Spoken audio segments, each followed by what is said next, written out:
la filosofía como madre de toda emancipación. ¿Por qué es Heidegger el más importante filósofo del siglo XX? Hay nazismo en Ser y Tiempo, Domingo Faustino Sarmiento, y el libro más excepcional, Facundo, Civilización y Barbarie, el gran libro sobre América Latina. Y lo que dice Sartre en una de sus más bellas frases: un hombre es lo que hace con lo que hicieron de él. Foucault va a decir: el hombre ha muerto. Si se piensa en filosofía, lo que se piensa es la totalidad.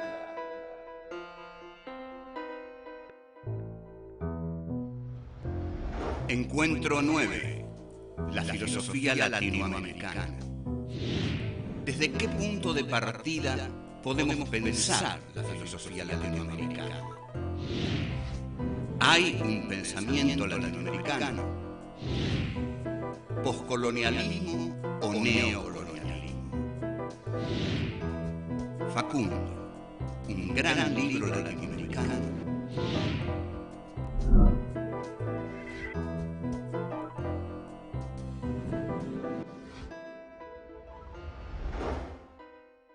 Nos vamos a empezar a ocupar de la filosofía latinoamericana. Aquí ya está el primer problema. ¿Hay filosofía en Latinoamérica? En general, o al menos voy a contar una pequeña anécdota. Cuando yo cursé historia del pensamiento argentino, no era historia de la filosofía argentina, no había una filosofía argentina. Acá da pudor hablar de una filosofía latinoamericana. Filosofía hacen los europeos, nosotros a lo sumo pensamos. Entonces habría que decir, nos vamos a empezar a ocupar del pensamiento latinoamericano. Pero bueno, digamos, lo importante es pensar. Después vamos a ocuparnos de esas exquisiteces y filosofía o pensamiento. Vamos a ver, ¿desde qué punto pensamos nosotros o hacemos filosofía latinoamericana o pensamiento argentino? Materias de las que, aclaro, fui profesor durante largo tiempo, hasta el 74, cuando vino un señor que se llamaba Alberto Talagano y me echó de la facultad porque era el gobierno de Isabel Martínez y lo puso Alberto Talagano, que era, digamos, nazi tirando a la derecha.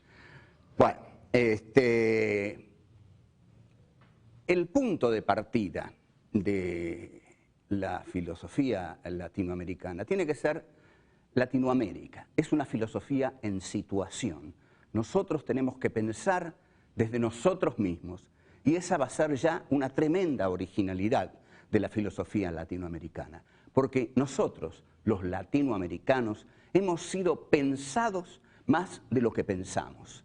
Y cuando nos hemos pensado, pensamos a partir de categorías europeas. Nos pensamos a nosotros mismos a partir de categorías europeas. Raramente hemos elaborado categorías propias que surgieran de la realidad social, política, humana, existencial del continente latinoamericano.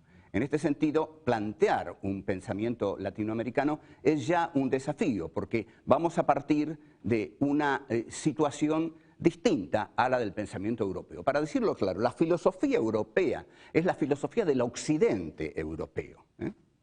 Es la filosofía del occidente europeo. El occidente europeo tuvo la gran habilidad de identificar a la razón, al progreso, a la civilización y a la filosofía con Occidente, olvidando desde ya todo el mundo islámico y olvidando, por supuesto, a el continente latinoamericano.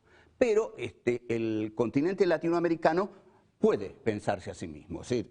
Y ya nos estamos pensando a sí mismo, porque esto que acabo de decir es uno de los puntos de partida del pensamiento latinoamericano. Señalar, pero claramente, terminantemente, vamos a tratar de grabarlo.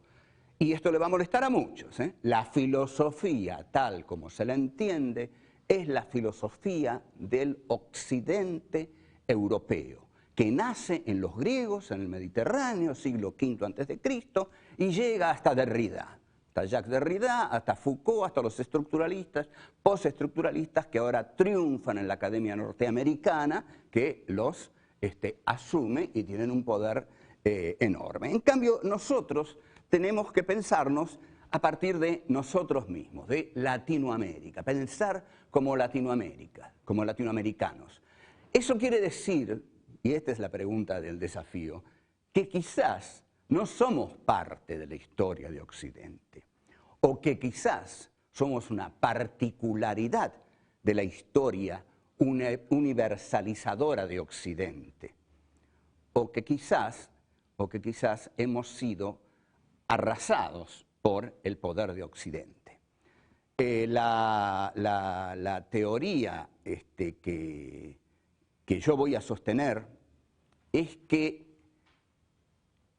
América como los territorios asiáticos y África, la India, China, fueron colonizadas por las potencias europeas. No bien llega Colón en 1492 a América, comienza el despegue del capitalismo burgués. Cuando llegan esas tres carabelas, allí despega el capitalismo burgués. ¿Cómo? ¿Cómo despega? Despojando las riquezas de América. Esto es lo que Marx, en un capítulo célebre del Capital, que es el capítulo 24 del Capital, que se llama a propósito de la llamada acumulación originaria, Marx se pregunta, ¿cómo el capitalista consiguió su capital? Porque el capitalista no viene al mundo con el capital. El capitalista tiene que conseguir el capital. O sea, la civilización burguesa tuvo que hacerse poderosa. ¿Cómo se hizo poderosa? Saqueando a su periferia. Saqueando a su periferia. La conquista de América es para llevarse el oro de América hacia los países centrales. Y esa es el fundamento de la acumulación originaria del capital europeo y su posible despegue.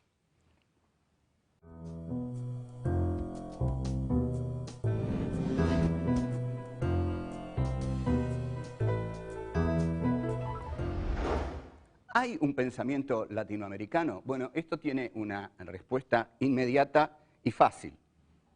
También un poco orgullosa, digamos. Nosotros estamos aquí, estamos haciendo un curso de filosofía por televisión y desde la República Argentina, que no es Europa. Aunque lo intentó ser, digamos, en algún momento estuvo muy orgullosa de ser Europa, digamos, al comienzo del siglo pasado, pero ese es otro tema. ¿Hay un pensamiento latinoamericano? Sí, nosotros aquí pensamos en situación, pensamos como argentinos, no podemos pensar como otra cosa. Aunque quisiéramos pensar como un europeo, no podríamos, porque no somos europeos, porque los únicos que pueden pensar como europeos son los europeos. O sea, que esto que nosotros estamos haciendo aquí, que estamos tratando de pensarnos, es filosofía latinoamericana. Ahora, lo que potenció el pensamiento europeo, lo que lo hizo y lo hace posible, lo que hizo de Europa una potencia central, ubicada en la centralidad del mundo, fue el genocidio americano. Es decir, cuando llega nuestro amigo Colón, en ese día que llamamos absurdamente de la raza, ahí se inicia el despegue del capitalismo europeo. Ahí comienzan las naves, los galeones españoles se llevan todo el oro a España. Como España en esa época, no sé ahora, era una nación un tanto indolente, no hacía nada con el oro, entonces aparecen los piratas. ¿Y qué hacen los piratas ingleses? Le roban el oro a los galeones españoles. Le roban el oro a los galeones españoles y se lo llevan a Gran Bretaña. Gran Bretaña es una nación industrialista, pujante, y hace el capitalismo. Entonces, cada vez más ese capitalismo se va concentrando en Europa. Ahora sí, ese capitalismo responde a un genocidio latinoamericano que se calcula entre 30, 50 o 70 millones de muertos. Cuando muere una persona, nos horrorizamos. Cuando nos dicen que mataron 50 millones, es una estadística. Este es el horror de las grandes cifras. Son una estadística, no nos emocionan. Si vemos morir a alguien en la calle, que lo atropelle un coche, por ahí nos da un infarto. Pero cuando nos dicen que mataron 50 millones de habitantes originarios en América Latina, y bueno, es una estadística. El pensamiento acerca del Holocausto, de lo que nos vamos a ocupar, acerca de Auschwitz, dice, no mataron 6 millones de judíos, mataron 1 y después lo mataron 6 millones de veces más. Esto es para recalcar el valor de cada vida singular humana. Entonces, con este genocidio que Europa no reconoce, ustedes vieron que España festejó los 500 años de la conquista de América como un gran acontecimiento festivo, fue un festival. Bueno, ese festival para América Latina representó digamos, el despojo no solo de vidas humanas, de todas sus riquezas que fueron llevadas al centro de Europa, y en Inglaterra esto toma el despegue del capital. Y ahí se produce la centralidad de la civilización en Europa. Europa pasa a representar la civilización. Lo que tiene el capitalismo de la burguesía, que es una clase poderosa históricamente, poderosa, y Marx lo reconoce mucho esto en el capitalismo. Marx es un hombre, en el Manifiesto Comunista, Marx es un hombre enamorado de la burguesía en el Manifiesto Comunista, porque ve que la burguesía es una clase tremendamente poderosa para hacer la historia. Entonces, la burguesía concentra las industrias en Manchester y Liverpool. Inglaterra es una nación industrialista y todos los otros territorios periféricos quedan condenados a ser proveedores de materias primas del taller del mundo, que es Inglaterra. Y yo le voy a explicar muy simplemente, por qué un producto industrial vale más que digamos, una parva de trigo.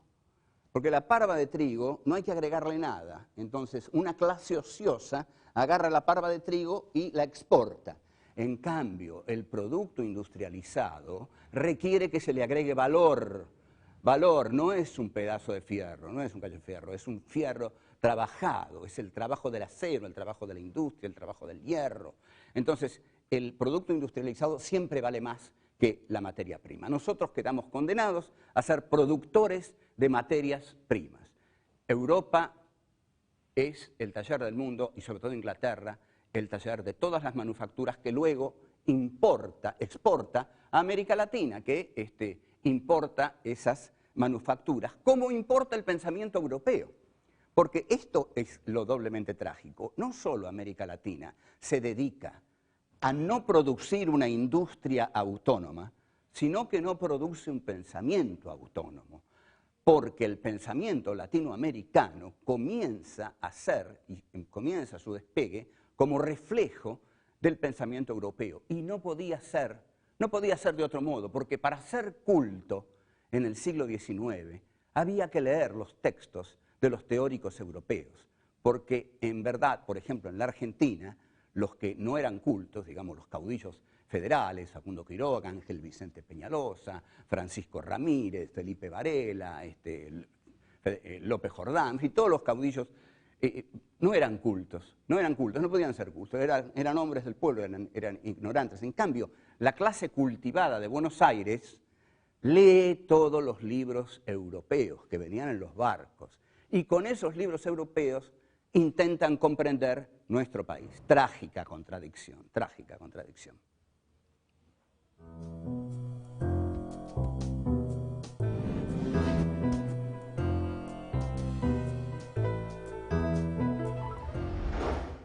Hay una corriente filosófica que se estudia todavía en las academias y que tuvo mucho desarrollo, que es la llamada teoría postcolonial.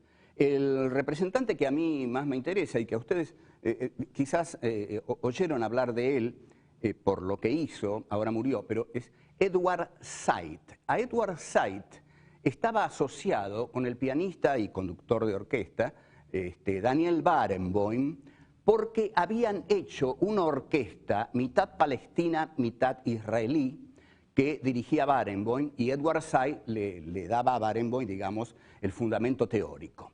Edward Said se llama a sí mismo un teórico postcolonial palestino. Después está Gayatri Spivak de la India y está Homi Bhabha, pero ellos están equivocados. La situación que ellos describen no es postcolonial. Digamos, nadie puede decir que la India es un territorio que ha dejado de ser una colonia definitivamente, o Palestina, o Argelia, digamos. Son territorios neocoloniales. Esta es una definición que le corresponde a Tullio Alperín Donghi, que lo cito porque es digamos, un historiador muy prestigioso, que se fue de la Argentina en 1966, hizo una gran carrera académica en los Estados Unidos. Entonces, si uno lo cita a Tullio Alperín Donghi, queda bien, queda bien. Entonces, Tullio Alperín Donghi dice el pacto neocolonial, habla del pacto neocolonial. Vamos a hablar del pacto neocolonial. ¿Qué es la Revolución de Mayo?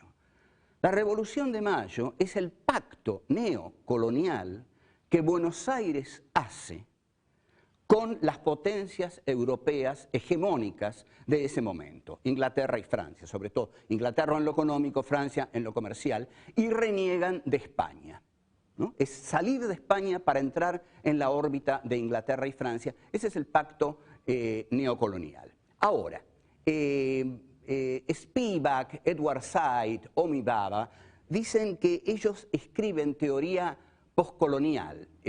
No hay postcolonialismo, porque el colonialismo no terminó. No hay postcolonialismo. Lo que hay son nuevas formas de colonialismo. Así que estos teóricos parten de un punto de vista equivocado. Pero ellos entonces, el error que tienen es que para estudiar los textos coloniales, estudian la literatura europea. En efecto, en la literatura europea hay una enorme presencia del colonialismo. Por ejemplo, estudian Jane Austen, estudian El corazón de las tinieblas de Joseph Conrad y ahí descubren los elementos colonialistas que hay en esa literatura. Bueno, nosotros no necesitamos de ningún texto europeo. Fue nuestra propia burguesía porteña, burguesía de Buenos Aires, la burguesía ilustrada, la que escribió los textos neocoloniales. A ver si está claro esto, no tuvimos que ir a buscar, digamos, las teorías colonialistas en los europeos. Fueron escritas por nuestra ilustrada burguesía de Buenos Aires. Por supuesto, se basaron en libros europeos, pero las escribieron ellos mismos y brillantemente, con gran talento y el más talentoso de todos, el que escribe un libro desmedido, desmesurado, genial, contradictorio, digamos que uno lo odia, lo detesta, lo ama, lo admira, que es una mezcla de novela, ensayo, psicología de los personajes, estudio geográfico, todo. Es el Facundo de Sarmiento, de Domingo Faustino Sarmiento. Facundo, civilización y barbarie, o civilización o barbarie también, porque es una opción de hierro la que da Sarmiento. Entonces, nosotros tenemos lo siguiente: nuestro gran texto neocolonial es el que Sarmiento comienza a publicar en el diario El Progreso de Chile, donde Sarmiento estaba, en efecto, exiliado. Entonces, en ese exilio de Sarmiento era un hombre Sarmiento era un titán, digamos. No hubo otro como Sarmiento. Fue un gran escritor, fue un gran viajero, fue un gran mujeriego, fue presidente de la República, fue militar, fue asesino, como él mismo lo dice. Van a conocer ahora al militar, al asesino, y pensar las estupideces rosas que se escriben sobre Sarmiento en los libros de historia de los colegios argentinos. Es un insulto a la personalidad gigantesca de Sarmiento. Él mismo, en mi defensa, hay un capítulo en el que dice: ahora van a conocer al militar, al asesino. Este personaje tan contradictorio merece un mejor tratamiento. Y vamos a tratar de dárselo. Sarmiento escribe en Chile, donde estaba exiliado por el gobierno de don Juan Manuel de Rosas, escribe Facundo y lo publica en el Progreso como folletín, es un folletín. Escribe descontroladamente y vamos a ver qué es lo que nos dice en este texto fundamental de nuestra literatura.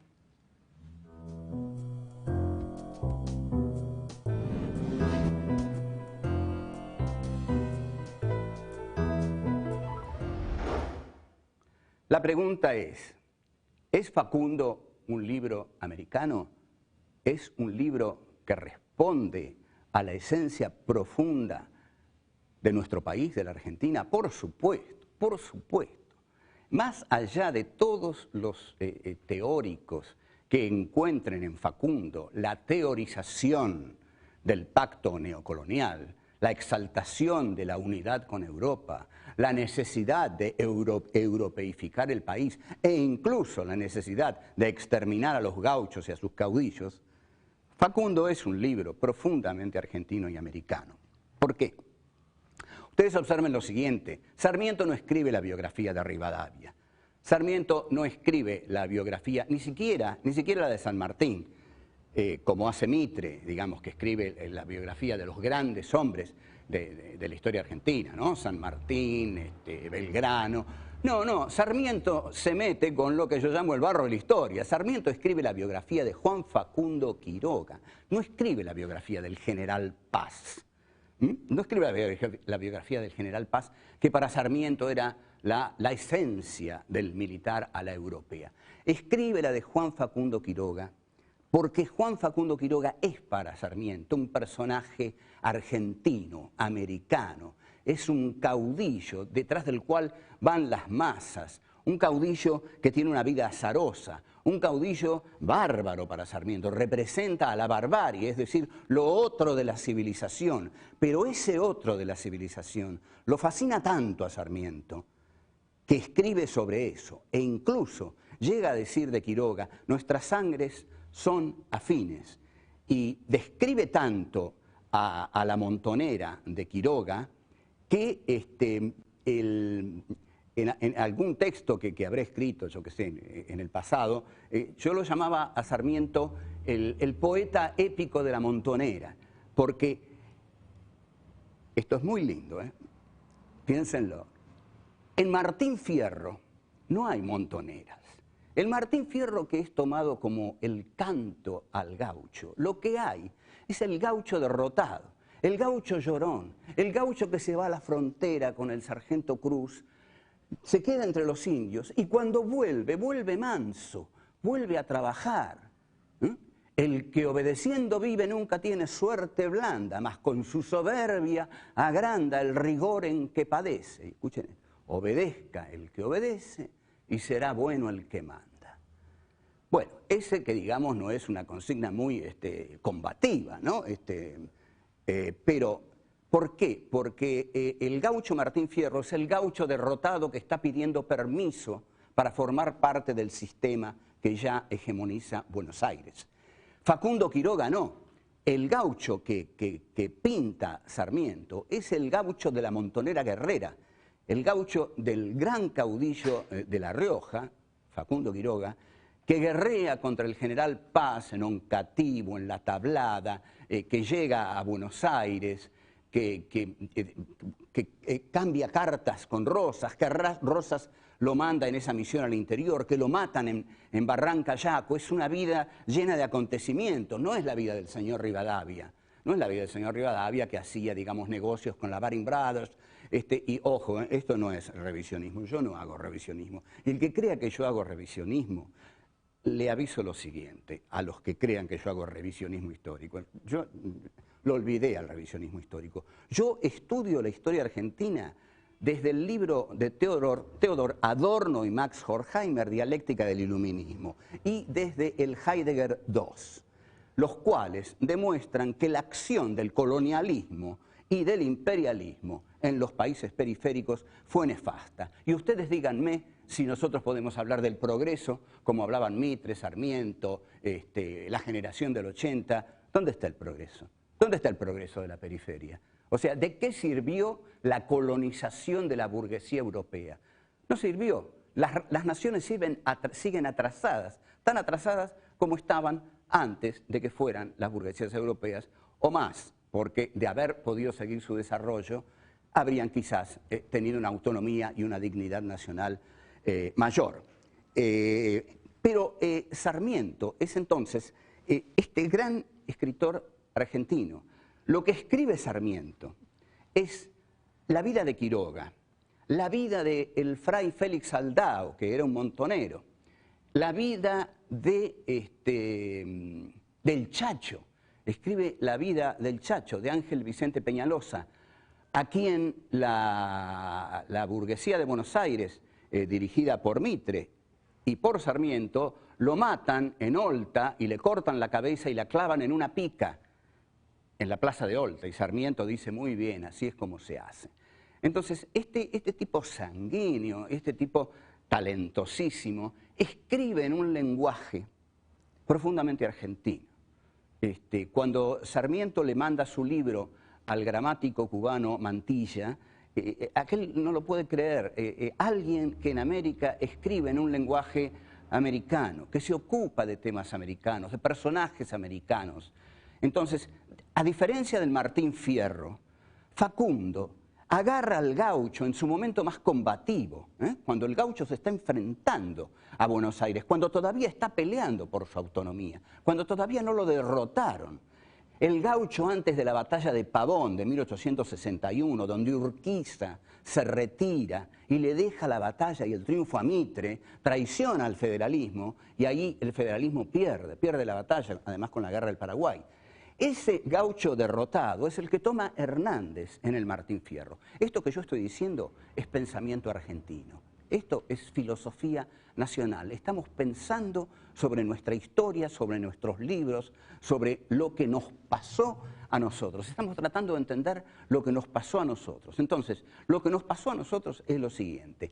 Ganó la burguesía de Buenos Aires y ganó la oligarquía terrateniente. Hicieron no un país, hicieron una ciudad. Una ciudad le ganó a un país. Se construyó una ciudad en lugar de un país. Todo el resto quedó condenado a la pobreza y más o menos ahí sigue todavía. Ahora, estos titanes como Sarmiento, que construyeron este país, a la vez escribieron una genuina literatura latinoamericana, por el lenguaje, por los tipos latinoamericanos que eligieron. Todo esto es muy, muy denso, muy apasionante. Nosotros vamos a volver sobre eso y, bueno, esperemos que... Bueno, a mí me gusta mucho todo esto. Si yo se lo puedo transmitir, voy a ser muy feliz. Bueno, hasta luego.